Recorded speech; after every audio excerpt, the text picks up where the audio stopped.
Hello friends, welcome to my first video on Excel basics. I am Professor Avesh and I am here today with you guys to take you through the basics of Excel. Now when you talk about Excel, Excel is a tool or a spreadsheet software that has been used for a very long time, ever since its launch. And in this video I'm going to take you through the basics of certain points in Excel that have to be understood before you move to the advanced level. Now if you look at the interface of Excel, Excel comes with its typical green color that it has been using, and the bar that it uses on top has got a greenish shade to it, just like you've got blue for Word and red for PowerPoint. Now jumping to the basics very quickly, taking you through the basics in this video. Excel is a spreadsheet software that has been divided into its various menus, have now been converted to a ribbon. So if you look at the ribbon starts from the file menu and ends at the power pivot menu. Right from point here to this particular point, you have the entire ribbon. Excel has been divided into various tabs: the home tab, the insert tab, the page layout, so on and so forth. In this series of videos, I'm going to be taking you through the various commands that we will be using.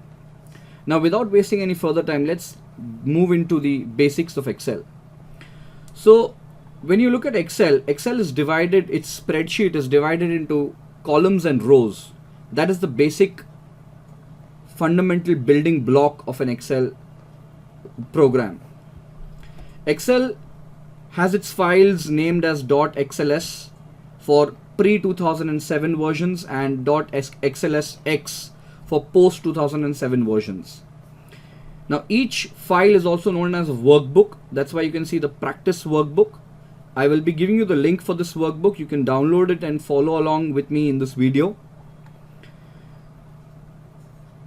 Now each workbook has got worksheets, and the name of the worksheet is concept. Similarly, you can add multiple worksheets to this particular workbook and increase the size of the workbook. Now what you see with numbers are all rows in this particular worksheet, and whatever you see with alphabets are all columns in this particular worksheet.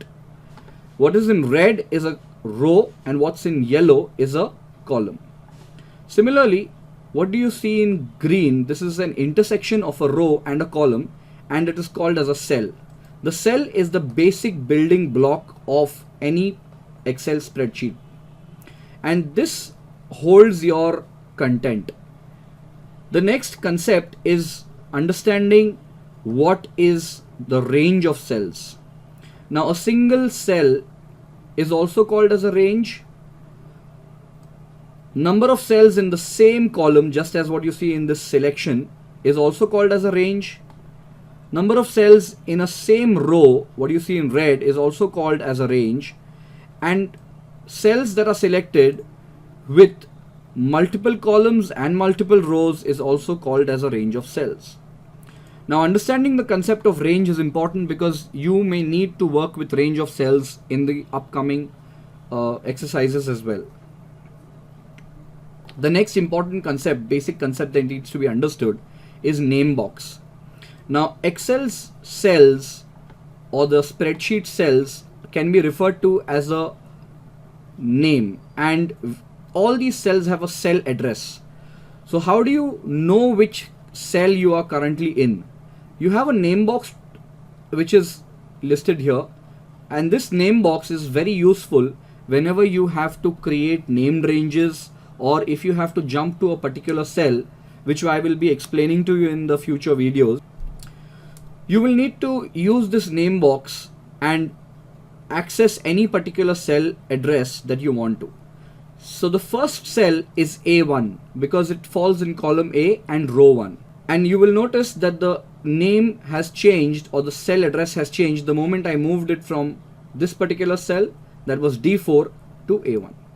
If I need to access any particular cell, say if I want to, for example, I want to access the intersection of column G and row 5, that is G5, I need to type into the name box G5 and press enter. Now the moment I do that, my cursor or the selection will move to cell G5. So always remember, in Excel, the column name is put in first, followed by the row number, and that is how you access any particular cell address. The second concept is the formula bar. The formula bar is this particular area that you see, which is called as the formula bar. Now it is called as the formula bar because whatever you type here or whatever you type in a particular cell will show up in the formula bar, or vice versa. Let me give you an example.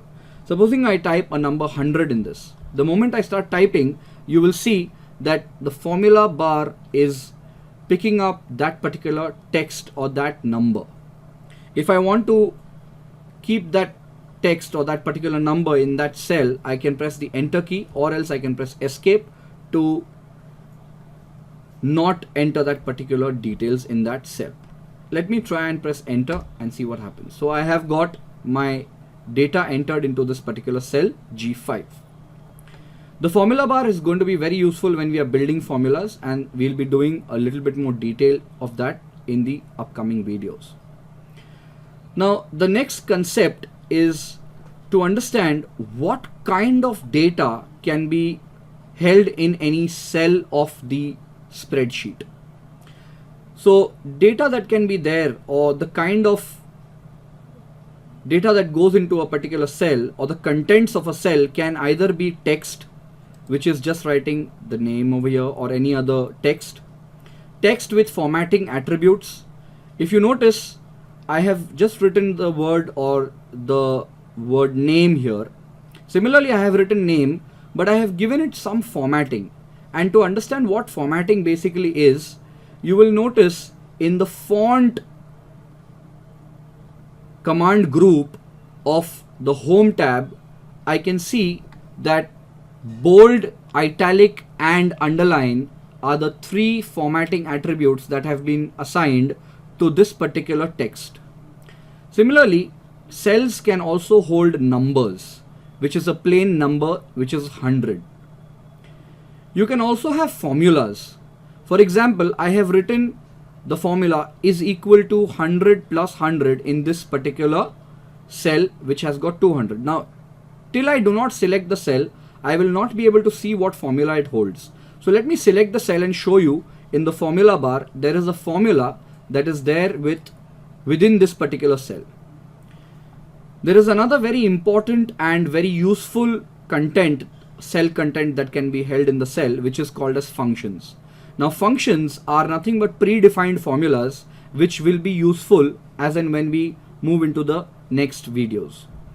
So I have put a function here followed by some arguments which are used to take a total of two numbers, 150 and 150 again.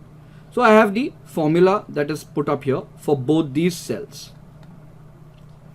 Moving ahead, we will try and understand how to work with rows and columns and modify the rows and columns.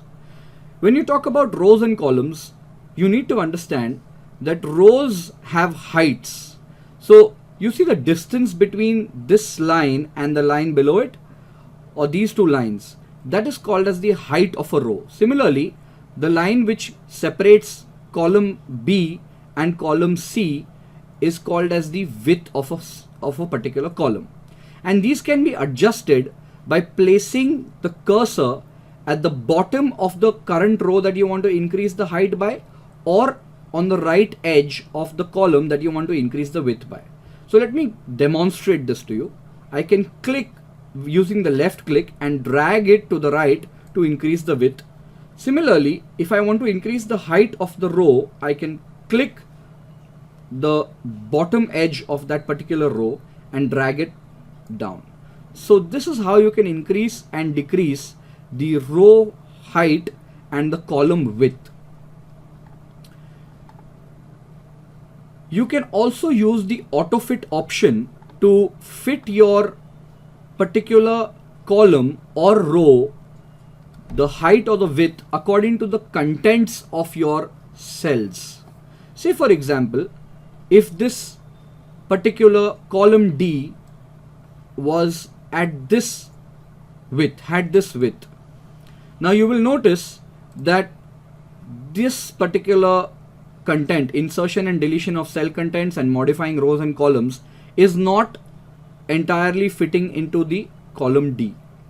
I can auto fit this column D by left clicking the right corner of the particular column.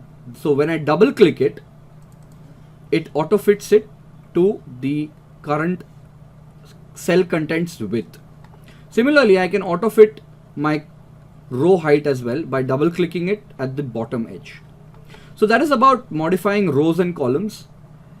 You can even insert a row and column by using or right clicking the current row or right clicking the current column that you want to do. But remember, whenever you insert a column, the column will be inserted before the current column and above the current row. So if I insert it, it will be inserted before row number 18. Similarly, if I insert a column here, it will be inserted before column D. So these are the basics of working with rows and columns.